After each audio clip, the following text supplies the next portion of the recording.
broadcasting live from Out Park Garage, as y'all can see based off my background, right? Yes, I'm not at my typical location, which is pretty much at home. I am here at High Performance Shop, All Park Garage. So, man of my word, Gasket Auto. I started working at the shop today, JT. Damn, I love it, man. Hey, if this is your passion, if this is what you want to do, I say go for it. And look, there's gonna be some time you get depressed or down, or you're gonna misdiagnose something, or you're gonna get something wrong. Through all of that, keep your head up, man, because And another piece of advice: try not to take none of your problems home with you. All right, that's what I had to learn the hard way when I first got in. I'd take my problems home, fussing at the old lady, fussing at, oh man, it was a mess. But leave problems at work. When you clock out, if you're on the clock, leave everything at your place of employment. Best piece of advice the old guy gave me when I got in the game. But hey man, I hope it work out for you, Gasket Auto, man. Hey, I really do, man. This can be a lucrative career. You do not, I tell kids this all the time, you do not have to have a 4-year degree to make six figures. Now, I get in trouble when I say you can make six figures turning wrenches because that's far-fetched. Now, yes, your day job, your only day job, it will be hard to earn six figures, but combine everything you do that's relating to automotive, side work, brake jobs, alignments, things on the side that's outside of your 9 to 5. That's where I come up with that number. Okay. Yes. You can earn a decent salary working as a mechanic.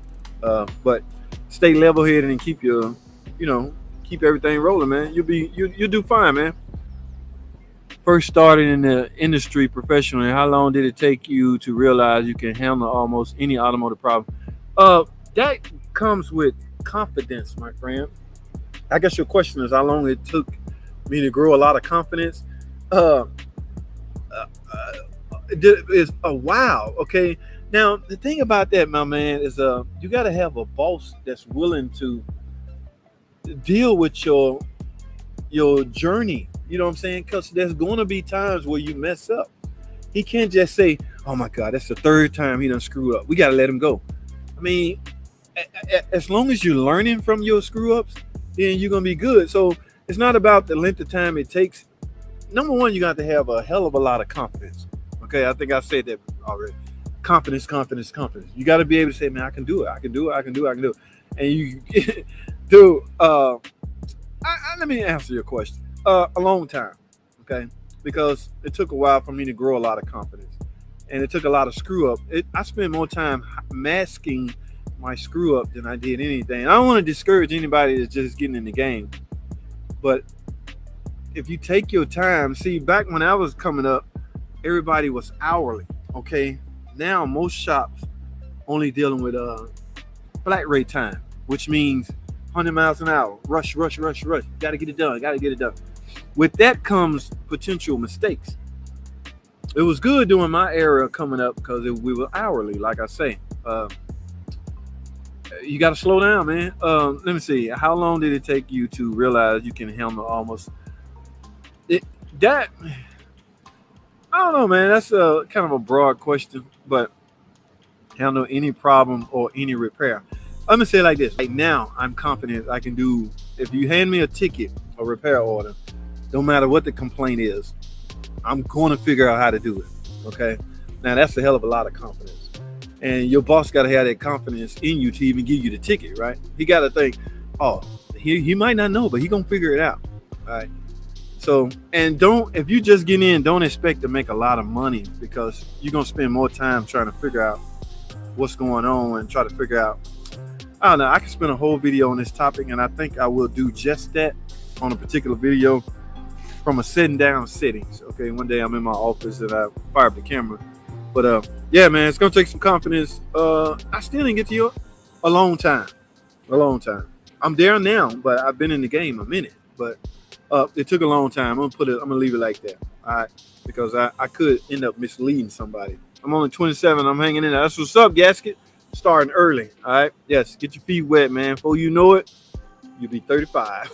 So, and Yeah. Hey, remember what I always say, man. Try to grasp as much knowledge as you can off the complete car. All right, from bumper to bumper is my point. All right, for sure. Thanks for that advice. That's what's up, Gasket, man. Hey, knock him out the park, baby. Knock him out. Knock it out. All right. Yeah, you the man. All right. Jesse, Gasket Auto, you started a shop today and you love it. That will change. Just kidding. You win some. Hey, man, it can be brutal. Don't get me wrong. Hey, man, it's not all hunky dory, man. I've been in it 2 decades and some change. Some days good days, some days bad days. But that's what's up, man. That's what's up. Billy, what's up, Billy? Question: how long should it take a shop to swap an engine in a 2011 Camaro 3.6 with the Nerman? I ordered it from Jasper and it showed up today. It depends on the guy that's doing it with any engine, not just this Camaro or anything. But man, there's got to be some type of incentive. And think about it. We're not nowhere near close to the end of the month. A lot of shops like to jump in quickly and get out. If it was the 29th and there was 30 days in this month, that job would be done in a day. Trust me, these shops like to close their books out big. Okay, they like to get in and get out, and a lot depends on the actual tech that's working on it. He's going to get out all his little easy gravy. That's what we call it here in shop work. He's going to get all that out before he jump on something that's going to tie him down, such as his engine job. So as far as how long does it take, it varies. Think about it this way. How many hours does it pay? If it pay 8 hours, look for him to spend at least, it could be more or less, but look for him to spend at least 8 hours on it. That's a day. So what is the average engine job? This is a Camaro. Let's say 12, 15, day and a half. All right. If you stay on it. That's my problem. I have a hard time staying on one thing, man. I like to move around, I like to flex. Give me something else while I'm working on this engine. Okay, I don't want to be tied up with this freaking engine only. All right, but yeah, it varies, man, from tech to tech. Depends on the tech. What's up, JT? Keep up the good work. I've learned a lot from your YouTube channel about them Jeep Chrysler Dodges. I have a 2013 Jeep Wrangler. All right, unlimited. That's what's up, man. That 2013 has to have, if it's a V6 or 3.6 Pentastar. Hey, man, those are a little pain in the butt when it comes to spark plugs, but other than that, you should be good to go, man. It's a Wrangler, man. Surely it's 4-wheel drive. Stay on top of that differential service, front diff and the rear diff. Now, if you got 4-wheel drive and you got a front and rear diff, what else you gonna have? You have no choice but to have some form of a transfer case, right? That will convert that rear-wheel drive into front-wheel drive and make it 4-wheel drive. So you have to have a crank